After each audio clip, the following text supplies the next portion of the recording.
Arc 7, The Land of the Wolves. Chapter 9, The Way of the Empire.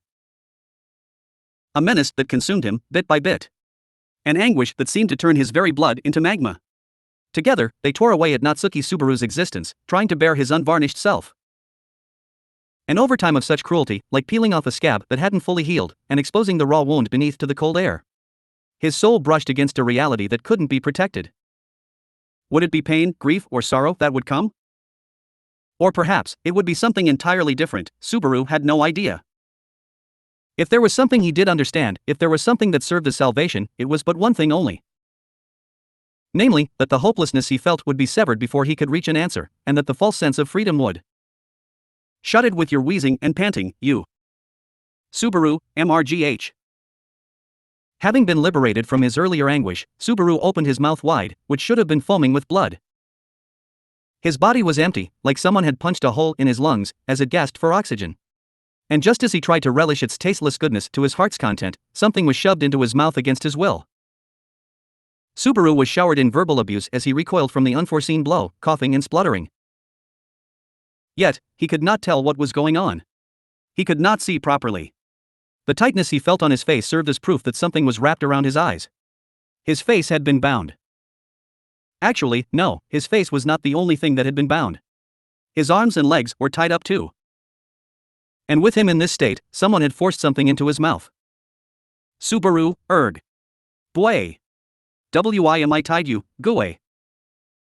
Why the hell are you defying me? Don't you understand the position you're in? Subaru, ga, gook. Subaru was kicked in the pit of his stomach by that violent figure, straight after he had spat out whatever had been stuck into his mouth. The wind was knocked out of him by the impact as he fell over, his opponent spitting after him. Even the humiliation of being showered in their spit paled before the pain he felt piercing his chest. Nevertheless, Subaru's mind was engulfed by a sea of confusion as his deprived vision flickered red in pain. The stuff that had happened a few dozen seconds prior was churning around his mind. Subaru. Subaru had been woken up by Todd, taken outside the tent, and there, the great forest had been set ablaze. And straight after he found out that they had made it happen due to his own gaffe, he had been struck by an arrow in the back and toppled over. The one who had fired it had been a young-looking girl. The moment he had looked at her, his strength had abandoned him, his entire body breaking into convulsions. He'd suffered while foaming up blood, he'd heard Rem's voice as she rushed over to him, he tried to hold on to his fading consciousness. Subaru, this place is. How long are you gonna be fooling AR? Hey, chill out. He's completely clueless. It can't be helped. Rather than that, here. Let's take off his blindfold. Subaru, His thoughts, engulfed in a maelstrom of chaos, were brought back to reality by the conversation happening overhead. A conversation between two men. One of the voices was gruff, belonging to a man who was like the very embodiment of boorishness and roughness. The other one sounded like velvet, and gave a good impression of someone who could smooth stuff over. The faces that went with those voices popped up as a matter of course in Subaru's mind. TCH? With the sound of a TCH and that of footsteps, the man who'd kicked Subaru moved away from him. And straight after that, Subaru heard a sigh which came interlaced with shocked exasperation and wryness. Sorry that was done to you right after you woke up. I think you're probably feeling muddled and all, but I'll just take off your blindfold, okay? Though, I can't remove the rope around your hands and feet, so you gotta bear with it. Subaru. Saying that as he walked up to Subaru, he unfastened the blindfold that was wrapped around Subaru's head. Subaru took a deep breath before relishing the feeling of freedom, along with the slight pain that accompanied it. Then he took another one, before finally holding his breath slightly. After that, he opened his eyelids and slowly waited for his sight to return. And Subaru, I knew it. What unfurled itself before Subaru's eyes, as soon as his dimmed vision gradually sharpened, were tents, fires and the figures of Imperial soldiers bustling about.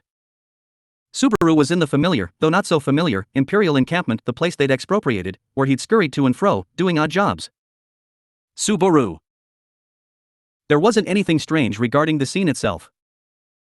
After all, it was here in this encampment that he'd been felled by the arrow wound. Then what was so weird about waking up here, following his treatment after regaining consciousness?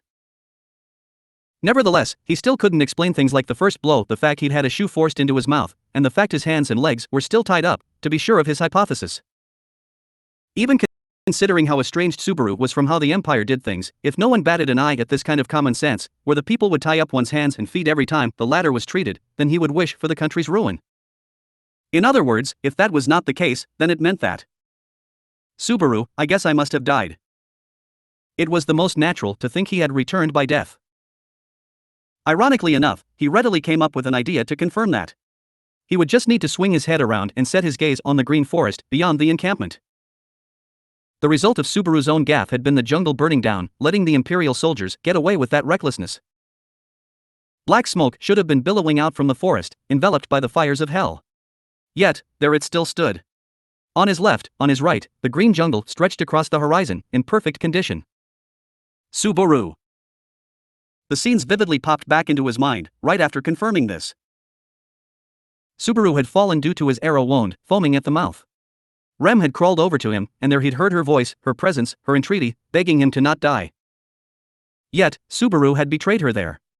He ended up dying miserably before her eyes.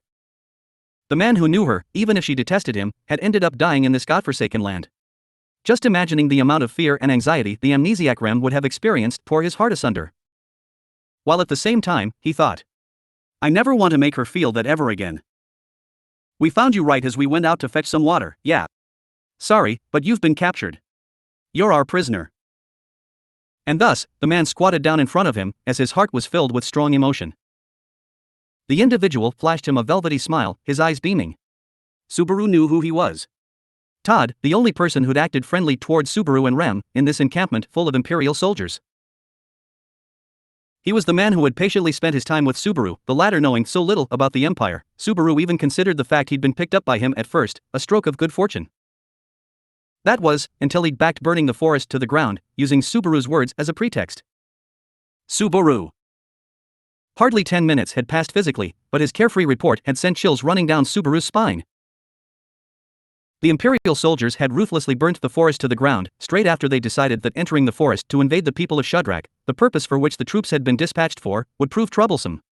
And adding to that, they'd lauded Subaru for his contributions, since he'd provided them the information that ended up being the clincher for their choice. In the sacred Valachian Empire, the strong were revered and the weak were oppressed. It was a great nation which went by the creed that only in the sword wolf, the symbol of a wolf pierced by swords, were there the qualifications to live. A mentality like Todd's probably wasn't at all unusual in the Empire. He could even understand them going ahead with the plan to set the forest on fire, once they'd heard there was a witch beast inside.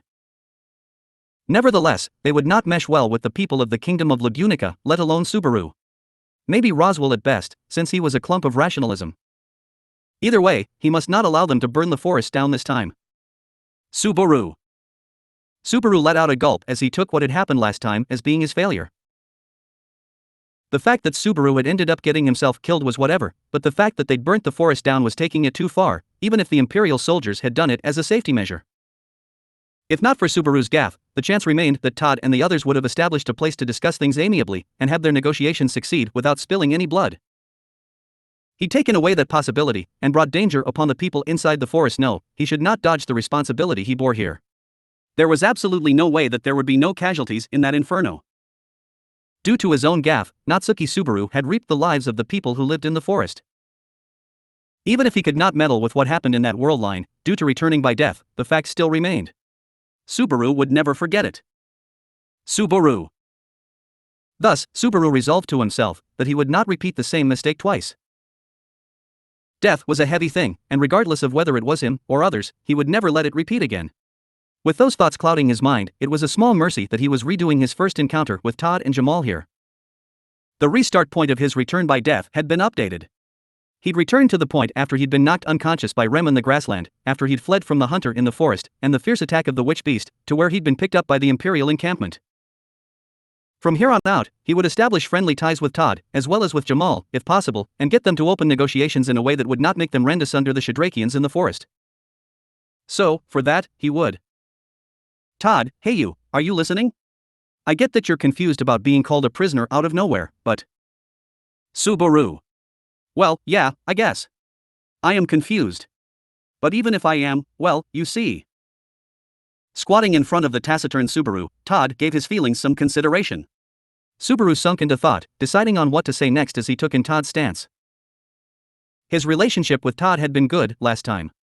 Subaru really needed to maintain it, and him and Rem would be getting the most out of that thread. What's more, Subaru needed to choose what he knew carefully, so to restrain his extreme behavior. Subaru, you startled me, but I do know that I've been taken prisoner. I also remember diving into the river. If y'all rescued me from there, then you must be our saviors. Todd, wait up just a second. Subaru, huh? Taking first things first, Subaru examined the situation he was in carefully. Then, he tried to put on an act that looked natural, resembling a person who'd just been dragged out of a river. However, Todd stuck his hand out towards Subaru's face, interrupting what the latter was saying. The palm of his hand, along with his 5 spread out fingers, blocked Subaru's vision, causing Subaru to hitch in response. Then, Todd, why were you looking at me like that just now? And just after catching wind of Todd's cold, hard voice, Subaru felt something sharp being thrust into his right shoulder. With his field of view obstructed, Subaru's reaction to Todd's actions were slow. He swung his eyes over to where his right shoulder was smarting, and then realized what had happened. The sharp point of a dagger had been thrust into his right shoulder. Subaru, HHH. The moment he realized what had happened, a voiceless scream arose in Subaru's throat. A sensation much like burning exploded in Subaru's right shoulder, and with sharp pain came a feeling of being pierced by pins and needles, which extended through his whole body. Had he not instinctively stretched and dispersed the pain in his entire body, the maximum level of tolerance would have been exceeded and he would be unable to keep his mind from reaching the breaking point. The shock of the unexpected stab wound was just that immense. Subaru, GUH, Moments later, following the voiceless cry, came the delayed scream, drawn out by pain. He wanted to writhe, to move his shoulder around and rub it, to apply pressure to it, or take any kind of action to lessen the pain. But Subaru's hands and feet were bound, and there was nothing he could do to pull out the knife thrust into his shoulder. It hurts, it hurts, it hurts, it hurts. Hey! What was that scream just now? In pain and agony, Subaru screamed over and over. It was Jamal, the rough-looking man with an eye patch, who hurriedly rushed in upon hearing the alarming sound. Jamal, who had been kicking Subaru just before in a violent display of power, opened his eyes wide seeing the image of Subaru with a knife in his right shoulder screaming bloody murder. And then, Jamal, Todd, this isn't what we agreed on. Weren't you the one who said you'd reach out a hand to them since they were carrying that aristocratic knife? Todd, that had been the plan because I didn't know these guys' lineage.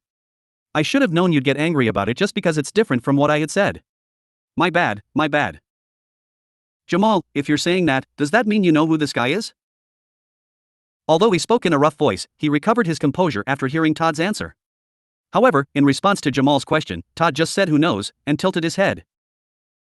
Without pause, Todd knocked over Subaru, who let out a cry of pain, and stepped on him. Todd, I haven't heard where he's from or who he is, so I have no idea. But there's a high possibility he's our enemy. So, it was a preemptive strike. Subaru, GUH, Gaia. Todd, oh, that looks painful.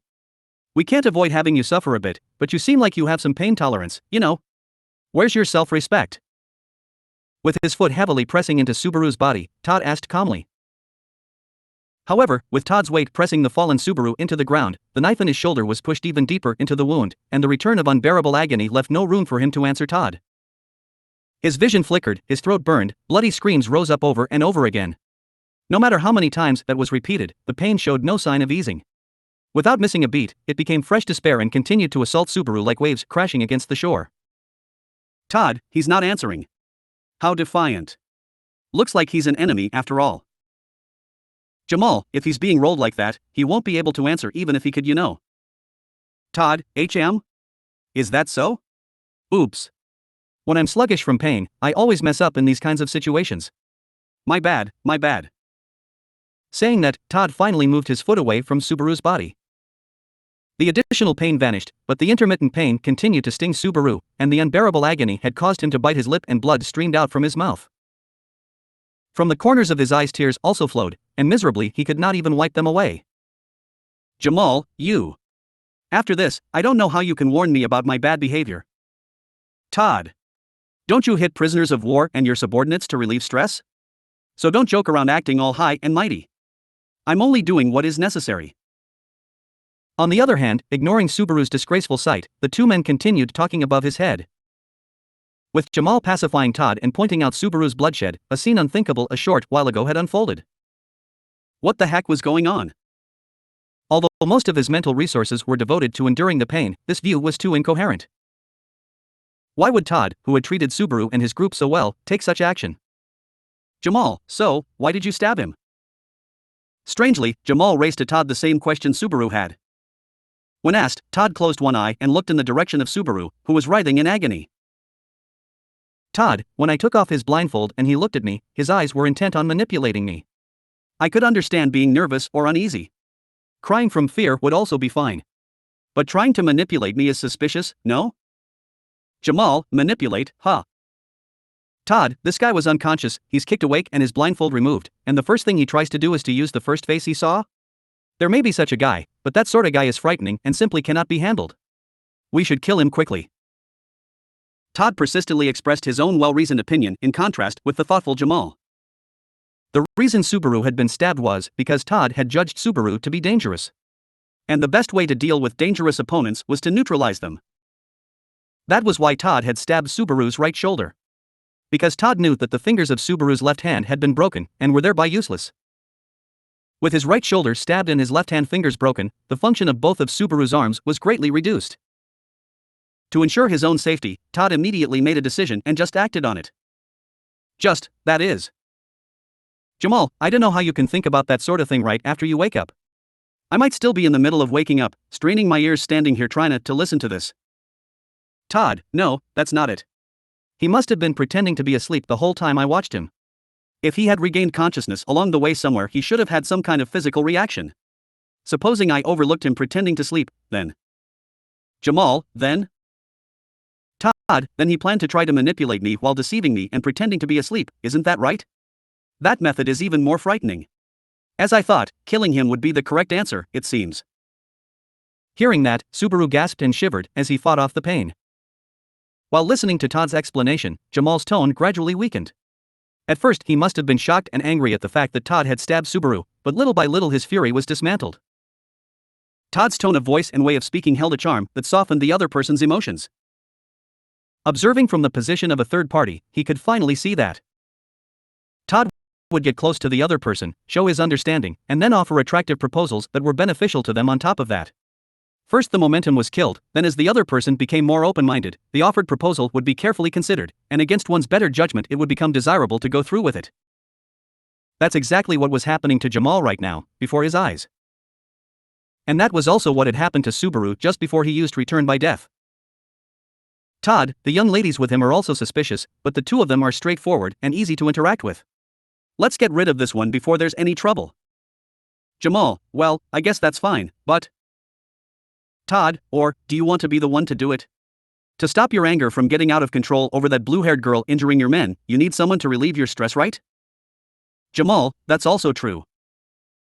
In response to Todd's calm proposal, a vulgar smile appeared on Jamal's face. Just like that, Jamal passed by Todd's side while cracking his knuckles. The signs of violence Jamal displayed made Subaru cower, but Todd's remark made him tremble even more. Much akin to how he had offered Subaru to Jamal for stress relief, Todd was willing to investigate his intentions in a different way if he ended up eliminating Subaru here.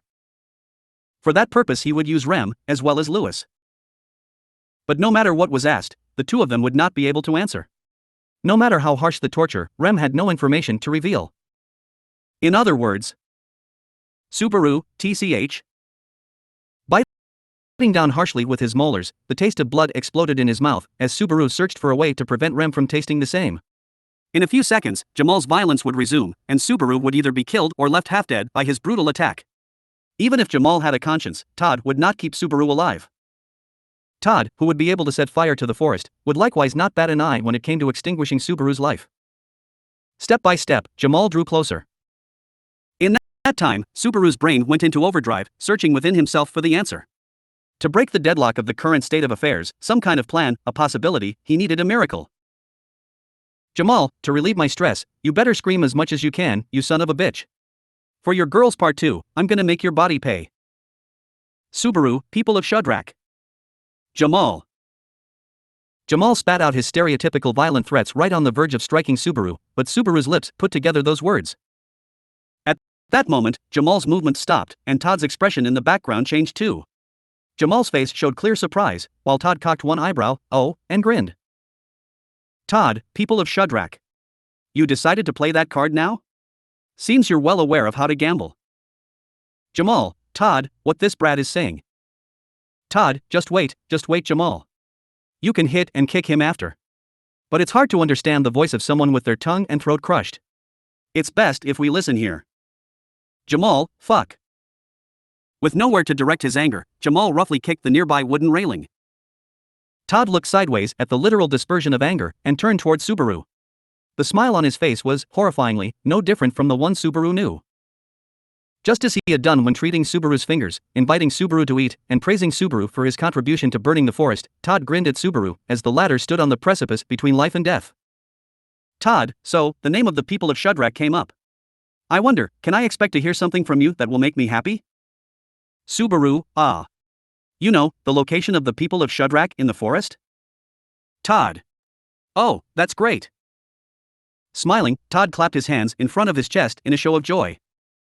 Seeing his reaction, Subaru was confident that the miracle he had pulled out of himself had helped put off the impending predicament.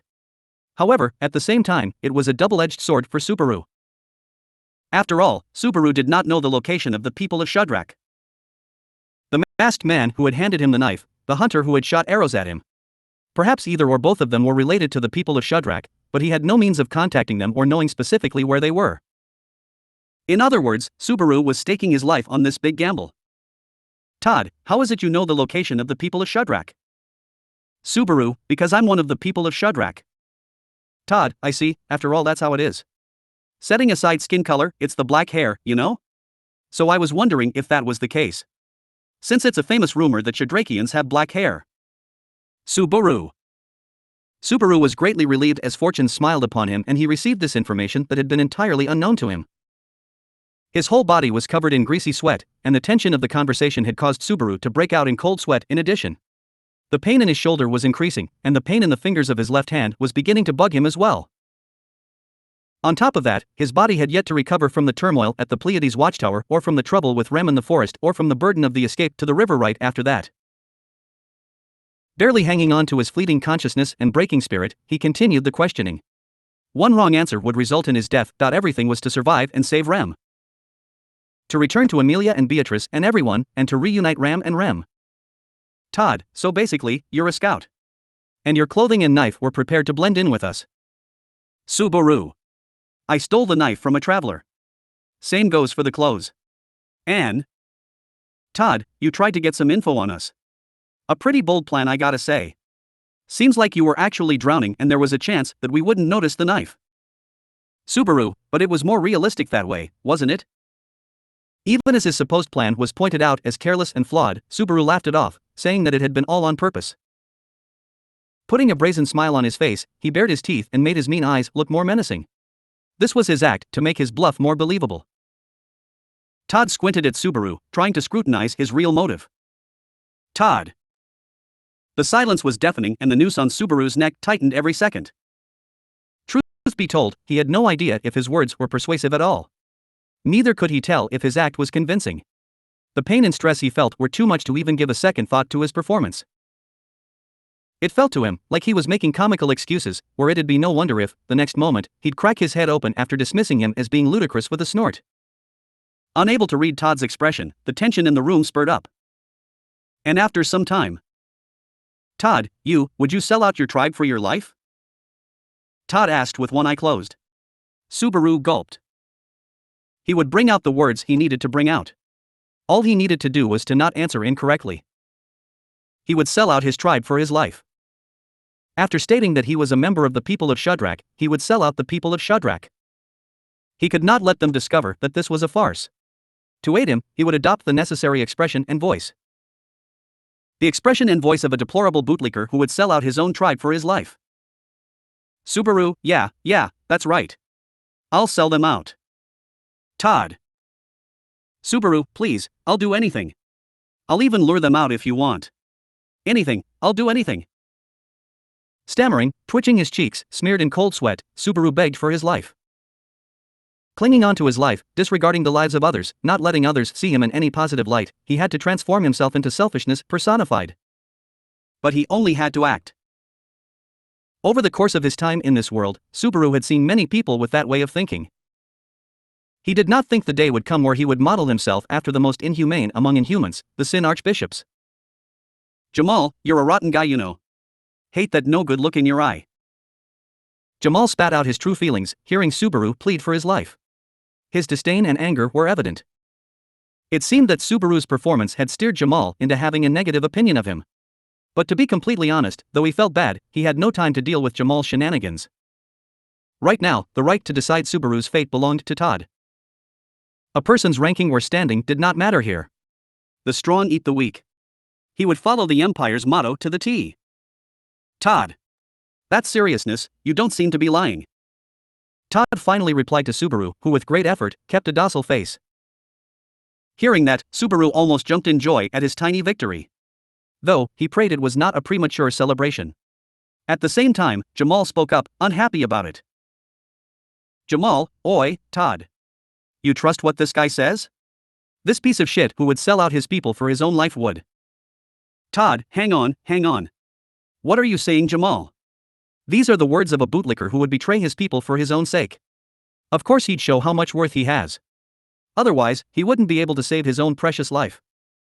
Jamal, tisk. Jamal's outburst was silenced by Todd's reasoning. Of course, this subservient and servile bootlicker was the exact image Subaru wanted Todd to have of him. The type of person who would double-cross his comrades just to save his own neck. To make his story believable, Subaru would have to drag his reputation to rock bottom. On that point, the big scene he had caused after getting stabbed in the shoulder should have helped in that regard too. Though, the pain he had to suffer as a result was too great for consolation. Jamal, don't blame me if anything happens. In the end, exactly to Subaru's plan, Jamal was persuaded by Todd. Admonishing him, Todd tapped Jamal's shoulders saying, trust him. Todd, there's no mistake he's attached to life. Whether it's his or not. Todd said as he looked at the meek, downcast Subaru. Rem. Wait a moment. What do you plan to do with that person? Rem yelled out angrily, grabbing onto the bars of the metal cage she was confined in. They were currently in the Imperial Army's campground. Todd and Jamal, after listening to Subaru's claims, dragged him out straight away and were now on the way out of the camp. Rem, who had been put in a cage after her turbulent capture, had started shouting out when the trio just so happened to pass by. Subaru. Rem glared at a tattered and worn-out Subaru.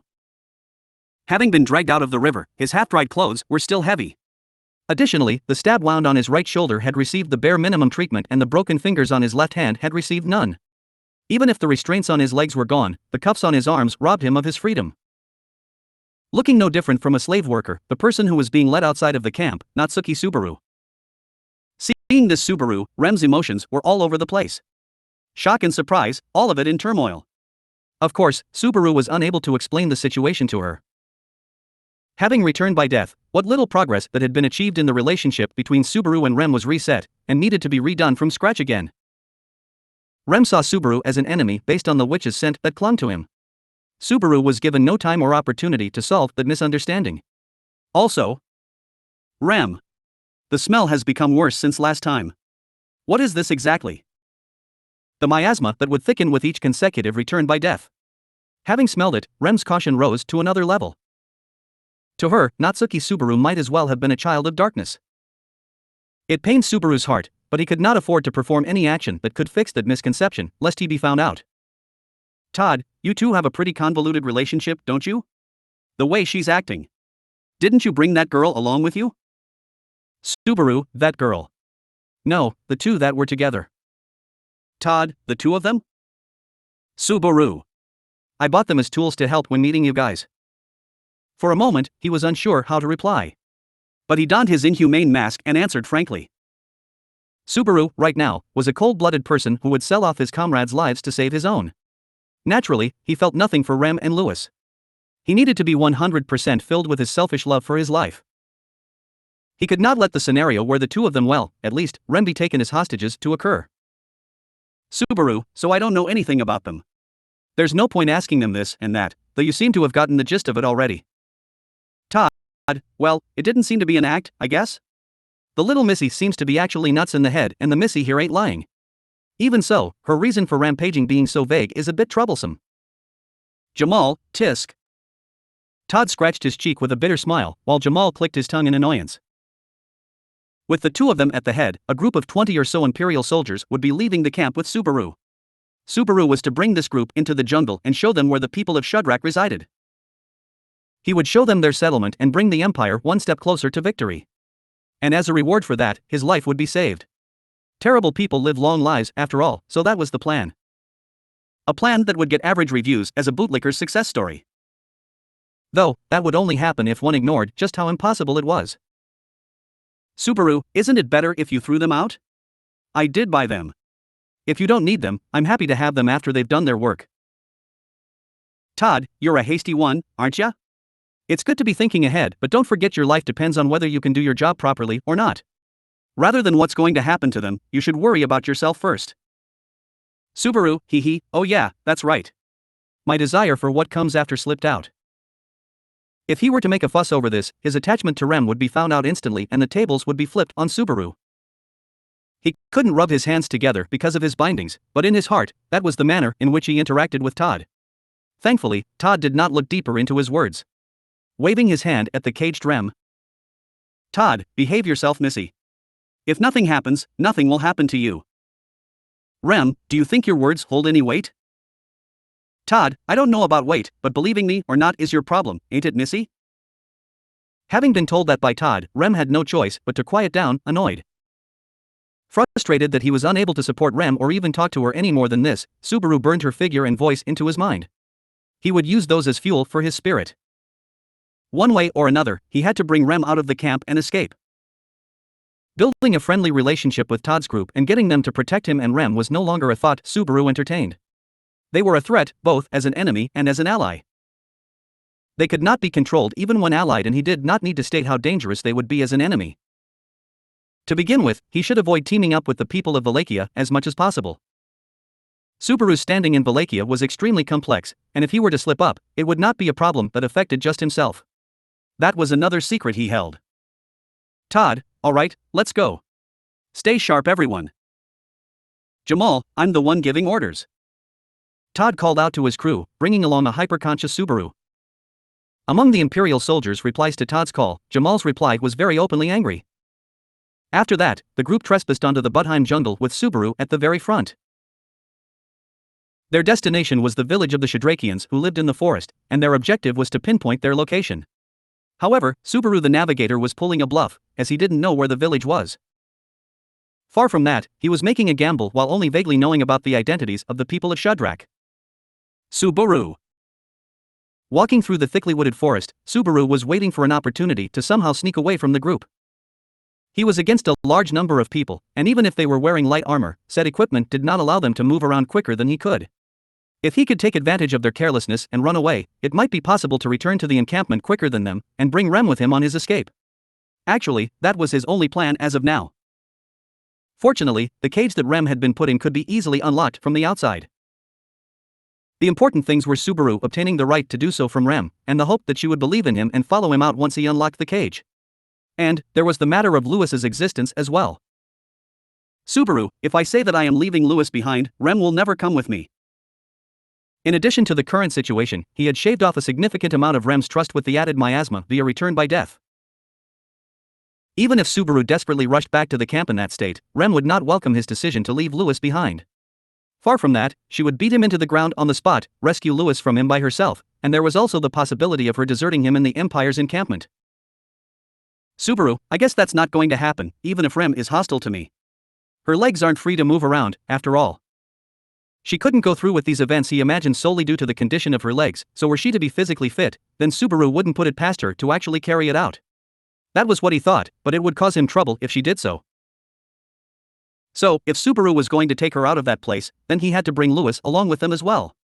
Thus, it forced Subaru to face the hardship of being unable to abandon this negative factor, which should be referred to as a shackle, no matter where he went or what he did. And then... Todd, so, how long will it take until we arrive at the village? Subaru, around 2 to 3 hours. Todd, 2 to 3 hours. That's pretty quick. If that's all it takes, then I could wish for nothing more. From our point of view, this was supposed to be a mission that'd take years to complete. Obtaining an answer to his question, Todd broke into a smile, seemingly considering his situation to be one of good fortune. Hearing his words, and seeing him clad in his light armor with a hatchet hanging from his waist, Subaru remembered that Todd had joined the mission whilst leaving his fiancée behind. That should be glaringly obvious, but even if he made a decision that inflicted wounds upon Subaru, it wasn't like the story behind his circumstances would change completely. Todd was dispatched to the jungle as an Imperial soldier following his orders, and he was unavoidably separated from his fiancée to do so. The same could be said for some of Todd's fellow soldiers, such as Jamal. They too had their own circumstances behind their actions, and so every one of them must have a reason to be engaged in a mission like this. In that sense, there was no reason for Subaru and Todd's group to be at odds with each other. Subaru was purely unlucky. His misfortune had piled up on top of itself. The situation was turning against him. That would be what this whole thing was, if he were to line up an assortment of words in this manner. However, Subaru, I don't think this is for me to say, but isn't this unsafe? Only bringing this many people, even though we're heading for the Shadrakian village. Walking at the front of the line as the leader, Subaru called out to Todd, who was right behind him. There were about 20 Imperial soldiers in the group. Even though they had a guide with them, it wasn't possible to say that there were enough people to explore the extensive forest. Todd shrugged his shoulders in response to Subaru's doubts. Todd, it can't be helped. You're a splendid source of information, but the higher-ups aren't expecting much from your story. The information only becomes worth it when we go out and confirm it. Also. Subaru, also? Todd, if this turns out to be your trap, and my group doesn't return, our absence will inform our allies back at the encampment that it's dangerous to enter the forest. Ha, long live Wallachia. Imperial soldiers, long live Wallachia. Making sacrifices in order to attain victory was inevitable. Todd seemed to display that with his easygoing attitude, the Imperial soldiers following his chant with their own. Long live Wallachia. Their voices caused the atmosphere of the forest to tremble, sounding like an indication of how devoted they were to the country that valued strength above all. In any case, is this the time to be worrying about us, eh? After this is done, there's no guarantee that your head and body will stay connected. At least do your best to humor us. Subaru, Jamal-san. Jamal, don't call my name, you shitty traitor. You'll be cut up into pieces and dumped somewhere, and the woman and child will, maybe I'll offer them to the womanizer, General Second-Class Zicker. He'll definitely be overjoyed. Todd, Jamal, don't say anything too stupid. It tires me out. Acting as if he absolutely hated Subaru's guts, Jamal's gaze and voice were filled with foul intent. Adding to that, Subaru and Rem were also not getting along with each other, so if he made Jamal hold the casting vote for the situation, then the results could very well turn out as the worst for Subaru.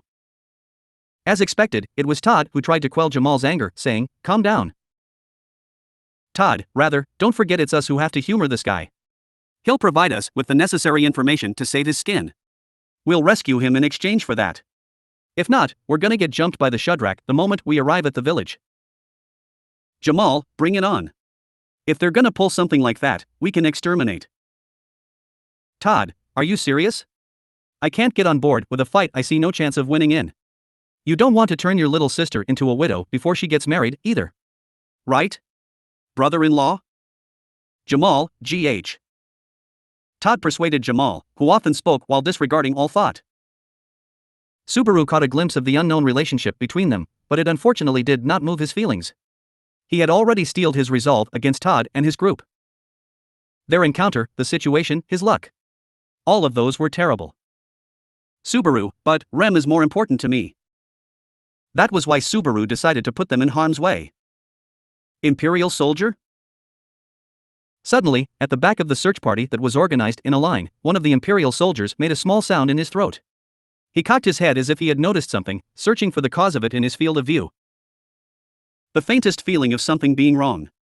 He searched for it, unable to simply ignore it, his gaze whizzing around the jungle in circles, and then... Imperial soldier, Amidst the darkness of the forest, his eyes met with a red glimmer that rose to the surface. Imperial soldier, it's a witch beast. Other Imperial soldiers. Immediately after making eye contact, the Imperial soldier who found it instantaneously alerted his allies to take caution. His reaction had been perfect up to this point, and it could be said that there was no fault on the soldier's part.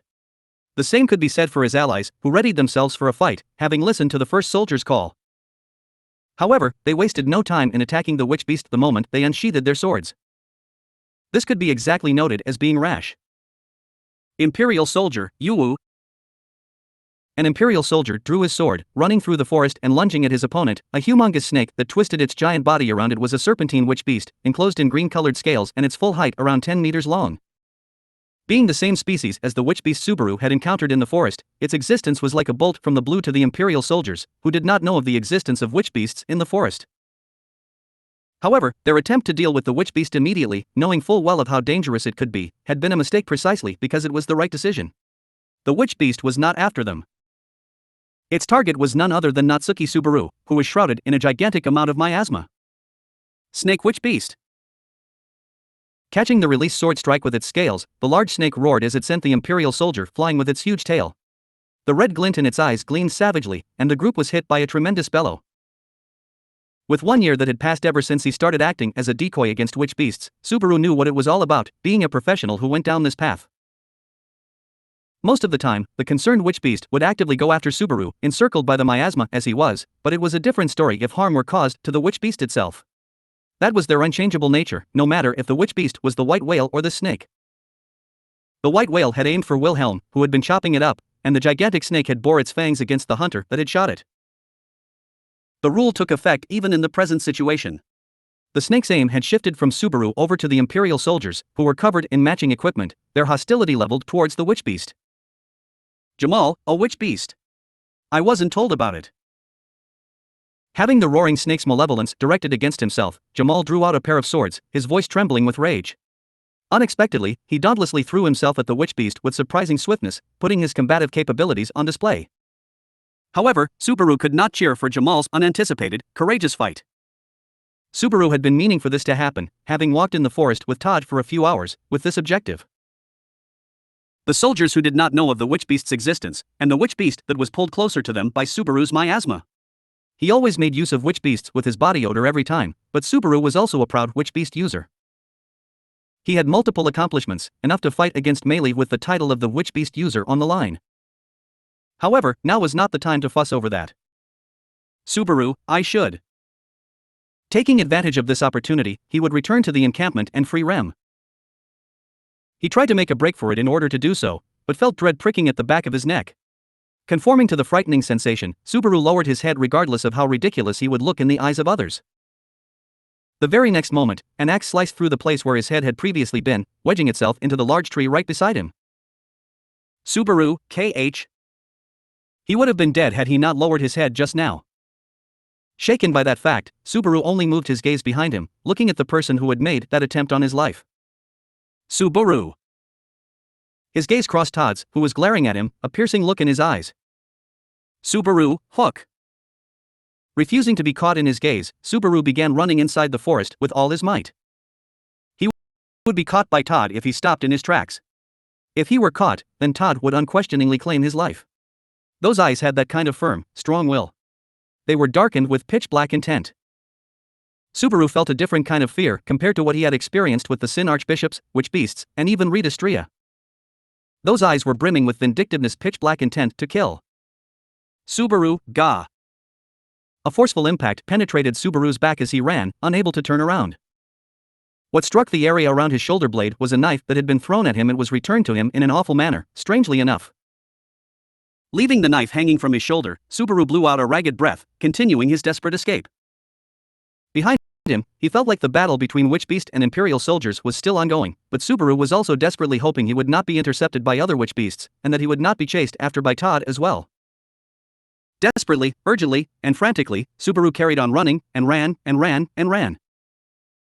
Out of breath, spitting out blood, nearly tripping multiple times, actually falling over, and still running even with his whole body being covered in mud, he was growing more frenzied to return to the Empire's camp. Subaru, Rem. Rem. Re-em. Growing slower to the point a walking child would be faster, panting for breath with his dry throat, and in a condition in which his oxygen and stamina and mental fortitude were on the verge of running out, Subaru clung to the only attachment he had. He would reach Rem, bring Rem out of that place, save Rem, and go back home, back where everyone was. He would return to the place where Amelia and Beatrice, Ram and Petra and Frederica, Garfield and Otto, and even Roswell were at, and then, he would give Rem her peaceful, mellow time back. The time she was supposed to have spent, her dear time, like that. Subaru, ah. Reaching his hand out as if seeking for such a fleeting dream, Subaru's legs kicked empty air. Losing his footing abruptly and unable to use his arms to support his unbalanced posture, he plunged downwards headfirst. Towards somewhere, he was falling upside down. He couldn't scream. His throat wouldn't open. Falling. Purely, utterly, simply, falling. Descending, plummeting down. Almost as if his dreams were bursting apart like a bubble, faint and broken. Subaru, Rem. Sounding empty and meaningless, he let out a hoarse voice, and Subaru's consciousness was cut off during that moment. Until when do you plan on sleeping, fool? Subaru, ga? Subaru's consciousness was pulled up from the depths of the abyss by a sudden strike. The blow to his temple felt almost as if the side of his head had been stepped on. No, not almost as if, rather, that was exactly what had happened. As far as he could tell, the right side of his head was being pushed into the ground while the left was being stepped on, resulting in the sharp sandwich of pain that awoke him. Subaru, wa, ti? I'm, ugh. Tasting blood in the back of his throat, Subaru sat up in a daze. Suddenly, Subaru became acutely aware of the intense pain that emanated from his right shoulder, back, left hand, legs and various other places on his body. The terrible agony caused his field of vision to turn red, his body falling back on the floor, and he shivered like a fish on dry land. The adrenaline allowed him to ignore the pain for a bit, but that had been the result of having passed out and returned to consciousness. However, each part of his body hurting like this meant, Subaru, I'm not dead. Obviously. Do the dead speak? I will say, your reaction entertains me more than some second-rate jester's half-baked acts. I will grant you a compliment for that. Subaru, ha? The word slipped out of a dumbfounded Subaru who was doing a once-over on himself as he was showered in arrogant speech. As his understanding caught up to what had been said, Subaru slowly rose again, wary of the pain that would return. Looking at his surroundings, Subaru could see thick branches protruding from the ground where he'd been lying. No, it was a wooden lattice. Remembering Rem for the umpteenth time, Subaru realized he was imprisoned in a wooden cage. His head was in further chaos. No way, did he fail to escape and was once again captured by Todd and his group? He started to fret. Do not panic. Your pursuers are not here. Although to say everything is alright would be a rather bold lie to the current predicament we are in. Subaru, you're. Seriously, I never thought I would look upon your face again, Natsuki Subaru. Like that, his companion smirked and laughed, calling the wide-eyed Subaru by name. Because he wore a mask and so only the shape of his eyes could be seen, it was not possible to say for sure that he was smiling, yet Subaru could tell. Trapped in the same wooden cage and situation as Subaru, that arrogant masked man laughed. Masked Man's short story, The Land of the Wolves / Death unto the Weak, No Mercy. The Graveyard of Nameless Monarchs. At the far east of the sacred Valachian Empire, in the Budheim jungle, renowned to be so vast it was impossible to grasp everything it had in store, stood a lone, weathered tombstone on an empty plain. For a place where the remains of emperors were interred, having reigned at the top of a powerful nation, shrouded in glory, the scene was an incredibly barren one, with nary even a shred of glamour to it. The dead cannot bring anything with them, regardless of what great deeds they achieved during their lifetime. Even emperors cannot escape from the natural course, once reduced to mere corpses. Before the lone tombstone, stood the slender figure of a person, their arms crossed together. He was a man with almond-shaped eyes, and both his arms and legs were long and slender. His hair was black, which was rather rare in this world, and his voice was brimming with both ambition and majesty, to the point that its echo was wasted here, in this empty place. Yet, the most eye-catching thing about the man's appearance, even more than the handsomeness of his face when viewed in profile, was the fact that his looks, which bore a certain tranquil fierceness to them, would attract the attention of just about everyone. The man. This man was alone here, gazing at the empty graveyard. This barren graveyard was a place in the Valachian Empire which even the imperial family held no knowledge of, known only to the emperor's trusted retainers in generations past, as well as the man, the emperors of the past. Even though for the most part, their remains burnt to naught but ash. I sure do wonder though what they placed beneath this tombstone. He did not mean that they had been cremated. That boiled down to how things in the Valachian Empire were done, regarding the emperor selection ceremony, to succeed the seat of emperor. Past emperors had produced many heirs, and a stark number of them were then made to compete with each other to become the next emperor. Many of the previous emperors had been burnt by the sword at the beginning of the war for imperial succession. Burnt by the flames of the young sword Wallachia, which had been passed down the emperors of Wallachia for generations. The man quietly shook his head as he looked down at his own hands. Then, he slowly took a step forward, and walked up to the desolate graveyard, possessing only this tombstone. The graveyard had been built atop a cliff, at the end of a grassy plain. There was a large river a little beyond, or rather, there was a grand cascade a little beyond. It was literally the Great Cascade that proved this place was situated at the edge of the world.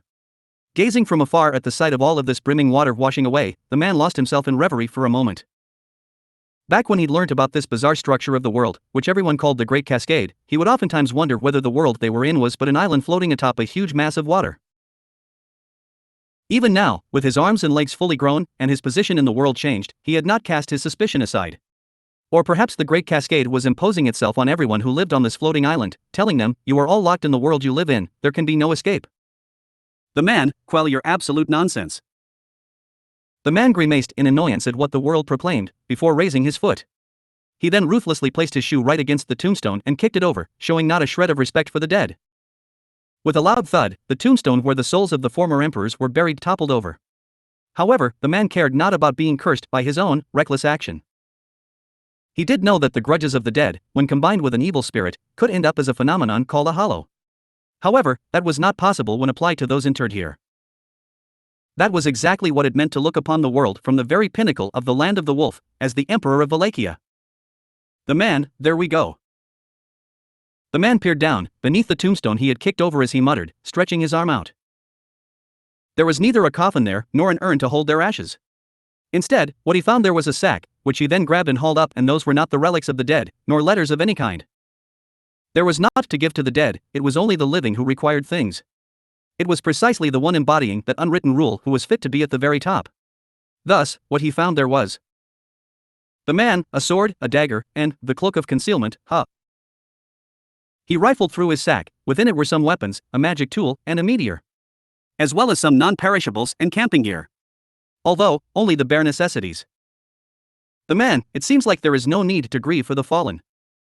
What lay hidden in the graveyard of the former emperors served as the final link, allowing those who fled here to stand anew. The first thing the man reached for, inside the sack, was not the sword, nor the meteor, but rather the white cloth wrapping them. The man cut the cloth into strips with a knife, and wrapped them around his face. He fastened them tightly so that they would never come undone, veiling his face. The man, "I need to lay low for a while. Those people are never going to let up until my venerable self. No, until I return." Checking the feel of his masked face, the man donned the cloak, and stood up with the sword now in his hand. Slinging the sack over his shoulder, he turned away from the graveyard where those exalted souls slept, sparing it no more heed. He was at the edge of the world, there was nowhere left to flee past this point. The man, "There is no better place to start things than hither." And so, with the wind from the Great Cascade blowing against his back, the man turned towards the vast jungle, the Budheim jungle, and began walking towards it. 2. The man, "He's gone, The man silently lowered his guard after seeing the boy rush off into the forest in high spirits, the man's knife in one hand. It was plain as day, from the yellow-bellied way he'd approached his camp, as well as their interactions afterwards, that he wasn't a seasoned assassin. Yet, since there was still the possibility he was an unseasoned one, he had gone and kept his guard up. However, the man, "I guess it was pointless to put myself so on edge when the person in question is, well." The man sat himself down, as he commented about the boy he'd met just a moment ago, the boy who'd said his name was Natsuki Subaru. The man did think he was being pursued, but the only one who'd been lured to the smolders of his campfire was a lowlife petty thief, and a lost one to boot. Things had ended up being nothing more than a small letdown. In any case, the petty thief had told him something that was now weighing on his mind, just before he'd left. The man, he came across a hunter wielding a bow in the forest. The man was thinking of broadening his search in a certain direction. Incidentally, the boy had pointed in the same direction. The issue at hand were the mixed emotions that had flashed through the petty thief's eyes. There had been unease and apprehension regarding the hunter, as well as a fair amount of fear. The man, if he just happened to catch a glimpse of them, he would not have warned me with such a look in his eyes. Thus, he inevitably came across something worthy of his fear and apprehension. Did they attack him? There was no way the petty thief's eyes would have looked like that, unless something like that had happened. Yet, if they had attacked him, that still didn't explain how he'd survived. Perhaps he had somehow managed to flee from his adversary's menace thanks to a bunch of coincidences, or perhaps the one who had been attacked had been someone other than the petty thief. Had he witnessed someone else being attacked and informed him as gratitude for the knife? The man, "'Tis naught but speculation for now. After all, who else but him could have gotten attacked? There should be no explanation if they are targeting me, regardless of the army outside the forest already being deployed." By now, an army should have been deployed on the other side of the Budheim jungle, under the guise of a military exercise. They had likely been dispatched under the pretense of negotiating with the people of Shadrach who lived in the jungle. Their true mission was to wipe out the people of Shadrach, as well as taking the head of the general hiding in the forest. The man, in other words, my head. Though, they probably cannot tell them the details, so the common soldiers must be in the dark about it.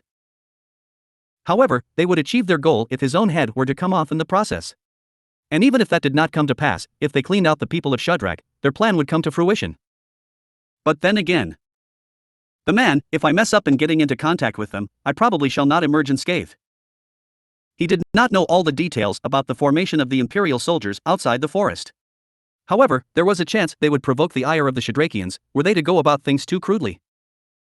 If the mood around had gotten to the stage where they'd be keeping outsiders at bay, then things would probably get quite inconvenient for him. His biggest concern for him was regarding how quick the people who knew the secret about the graveyard of emperors would act. The man, I've got my concealment, so if anyone's going to get caught into their net, it's going to be that man, I reckon.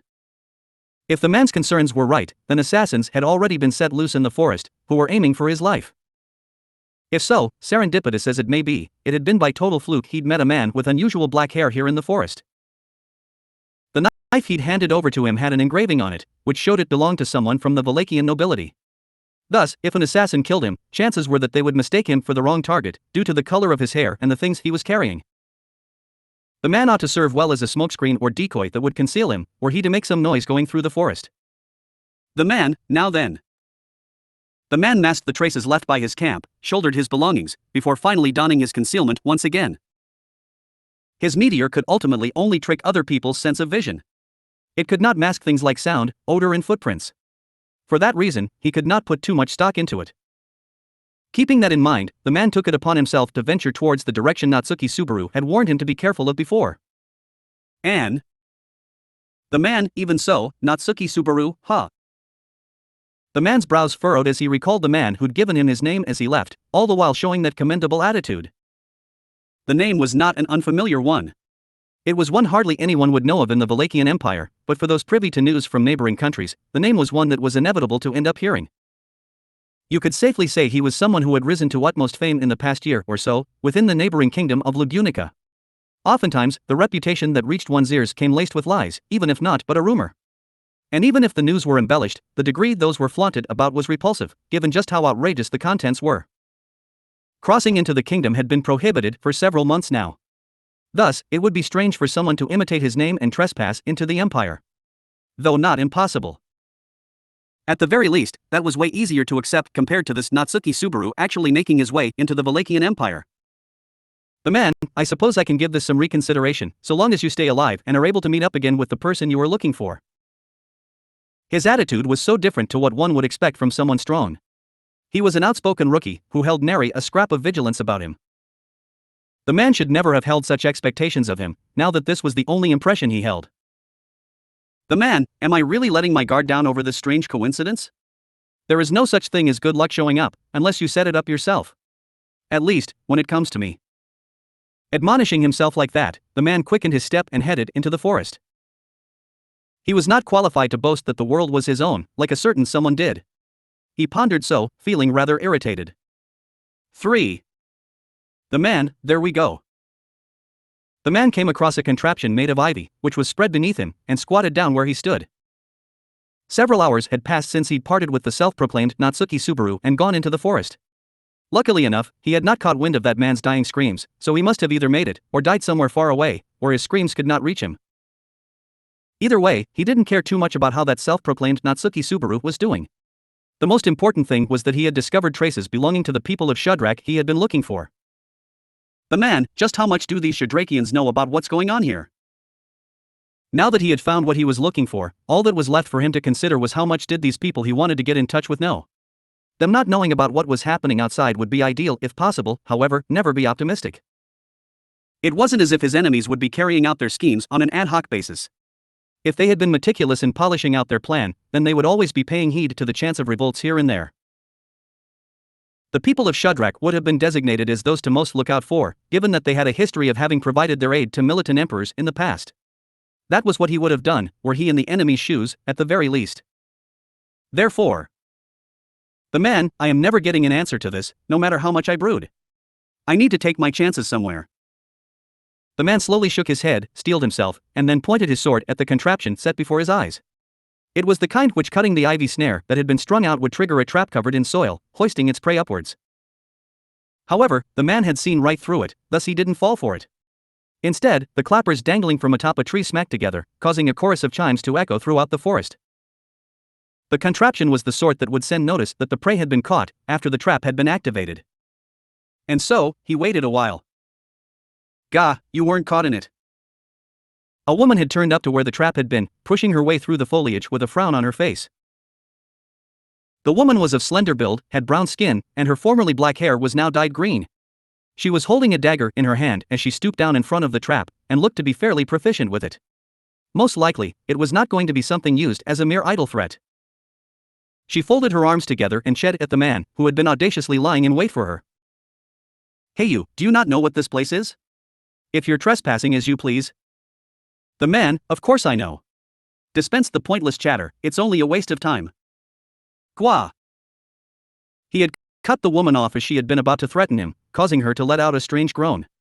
Yet, the man paid no attention to that, and brought his hand to his sword, holstered at his waist. As soon as he did that, the woman's crestfallen gaze became sharp, however. The man, here, take it. Just do not throw it away. Make sure you keep it safe. Wah! After saying that, the man unfastened his sword from his waist, along with its scabbard, and threw what could have been his weapon down at the woman's feet. And he did not just throw down his sword, but he did likewise to his belongings and his cloak of concealment. Since he'd already parted ways with his knife, he was now completely defenseless. The man, and there's still something else. Take this. What are you? Wawaha? A ring. The woman's eyes flickered in astonishment as she caught the ring he'd thrown towards her. He did like seeing confusion plaster their face, not understanding his intentions. He felt a sense of relief spreading through his long-troubled heart. But that could wait. The man, take me to your settlement. For now, I shall be captured by your people, at least until things get moving. Even if I'm to be taken captive by the Shudrak, I have no intention of taking my own life. You would do well to remember that. So bossy. Like when did I even say I was one of the Shudrak? The man, I can tell by a mere glance.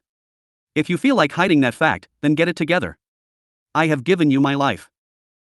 GNH, GNNNNNNH. Though it was hard to tell due to her brown skin, the woman was probably red in the face with anger. However, since she had not attacked him at this juncture, it was safe to say his first gamble had paid off.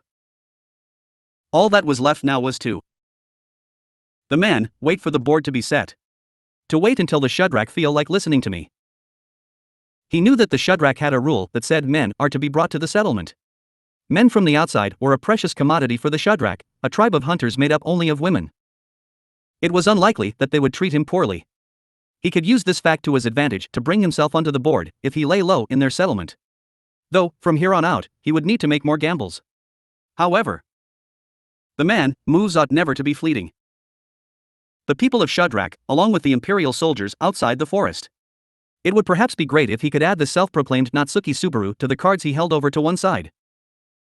If this person was lucky enough to survive, and if they were to find themselves face to face again due to some kind of mistake, he would somewhat serve as a lucky charm on this board, where the pieces were swarming in. The man let out a sigh, a wrinkle appearing between his brows, as if he were wondering whether he even needed to rely on something like that.